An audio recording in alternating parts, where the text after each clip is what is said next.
আসসালামু আলাইকুম dear viewer, Saiful একাডেমির পক্ষ থেকে আপনাকে স্বাগত। আমি আপনাদের দেখাতে যাচ্ছি কিভাবে একটি প্রাইভেট লিমিটেড কোম্পানির কর্পোরেট ট্যাক্স ক্যালকুলেশন করতে হয়। এখানে রেভিনিউ হচ্ছে 10 কোটি টাকা এবং নেট প্রফিট বিফোর ট্যাক্স হচ্ছে 10 লক্ষ টাকা, ইনকাম ট্যাক্স এক্সপেন্স হচ্ছে 5,27,500 টাকা। এই ইনকাম ট্যাক্সের 5,27,500 টাকা কিভাবে ক্যালকুলেশন করা হয়েছে তার আলোচনা নিচে করা হলো। এডিশনাল ইনফরমেশন, এখানে 1 নাম্বার এডিশনাল ইনফরমেশনে বলা হচ্ছে কন্ডিশন ফুলফিল না হওয়ার কারণে ট্যাক্স রেট হবে 27.5%। দ্বিতীয় নাম্বার এডিশনাল ইনফরমেশনে বলা হচ্ছে কোম্পানির সমস্ত প্রোডাক্ট বিভিন্ন কোম্পানির কাছে বিক্রি করা হয়েছে এবং 89 সেকশন অনুযায়ী 5 লক্ষ টাকার এআইটি চালান কালেক্ট করা হয়েছে। তৃতীয় নাম্বার এডিশনাল ইনফরমেশনে বলা হচ্ছে সেকশন 55 ক অনুযায়ী 1 লক্ষ টাকা রেন্ট দেওয়া হয়েছে কিন্তু টিডিএস কর্তন করা হয়নি। চতুর্থ নাম্বার এডিশনাল ইনফরমেশনে বলা হচ্ছে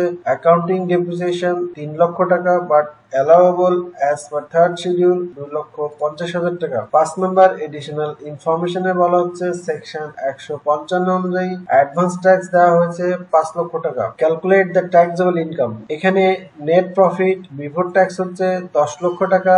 এই 10 লক্ষের সাথে আমরা 1 লক্ষ যোগ করব যেটি আমরা রেন্ট দিয়েছিলাম কিন্তু টিডিএস কাটি নাই। এই টিডিএস না কাটার কারণে এই খরচটি গ্রহণযোগ্য হবে না, সুতরাং এই খরচটি এখন অনুমোদনযোগ্য না হওয়ার কারণে আমরা নেট প্রফিট বিফোর ট্যাক্সের সাথে যোগ করব। পক্ষান্তরে আমাদের যে অ্যাকাউন্টিং ডেপ্রিসিয়েশন ছিল সেটিও আমরা যোগ করে দিব এবং আমাদের থার্ড শিডিউল অনুযায়ী যে অ্যাকাউন্টিং ডেপ্রিসিয়েশন ছিল সেটি আমরা মাইনাস করব। সুতরাং এখন আমরা দেখতে পাচ্ছি টোটাল ট্যাক্সেবল ইনকাম হচ্ছে 11,50,000 টাকা। এই 11,50,000 টাকা থেকে আমরা আবারও 1 লক্ষ টাকা বাদ দিব যেটি আমরা রেন্ট দিয়েছিলাম কিন্তু ট্যাক্স কাটি নাই। এটি বাদ দেওয়ার কারণ হচ্ছে এটির আরেকটি হেড রয়েছে, সেটি হচ্ছে special income on business section 56। সুতরাং 11,50,000 টাকা থেকে 1 লক্ষ বাদ দিলে হয় 10,50,000 টাকা। এই 10,50,000 হচ্ছে ইনকাম ফ্রম বিজনেস সেকশন 45 এবং এই 10 লক্ষের সাথে আরো 1 লক্ষ যোগ করব যেটি আমরা রেন্ট দিয়েছিলাম কিন্তু ট্যাক্স কাটি নাই। এটি স্পেশাল ইনকাম বিজনেস সেকশন 56। সুতরাং টোটাল ট্যাক্সেবল ইনকাম হচ্ছে 11,50,000 টাকা। Calculate the net tax liability, আমরা প্রথমে রেগুলার ট্যাক্স ক্যালকুলেশন করব। Regular tax on business section 45 থেকে 10,50,000 গুণ রেগুলার ট্যাক্স 27.5% ইকুয়াল টু 2,88,750 টাকা এবং minimum tax on business section 163 অনুযায়ী যে আমরা প্রোডাক্ট বিক্রি করেছিলাম সেই প্রোডাক্ট বিক্রির কারণে 89 সেকশন অনুযায়ী আমরা 5 লক্ষ টাকার এআই চালান পেয়েছিলাম। এখন আমরা কম্পেয়ার করব মিনিমাম ট্যাক্সের 5 লক্ষ টাকা বড় না রেগুলার ট্যাক্সের 2,88,750 টাকা বড়। এখানে মিনিমাম ট্যাক্সের 5 লক্ষ বড় হওয়ার কারণে ট্যাক্স লায়াবিলিটি হবে 5 লক্ষ টাকা। এই 5 লক্ষ টাকা আরেকটির সাথে কম্পেয়ার করব, সেটি হচ্ছে minimum tax on gross receipt section 163(5)। এখানে গ্রস রিসিপ্ট হচ্ছে 10 কোটি টাকা গুণ 0.60% ইকুয়াল টু 60,000 টাকা। আমরা আবারও কম্পেয়ার করব মিনিমাম ট্যাক্সের 60,000 টাকা বড় না 5 লক্ষ বড়। এখানে যেটি বড় সেটি হবে ট্যাক্স লায়াবিলিটি। সুতরাং এই 5 লক্ষ বড় হওয়ার কারণে ট্যাক্স লায়াবিলিটি হবে 5 লক্ষ টাকা।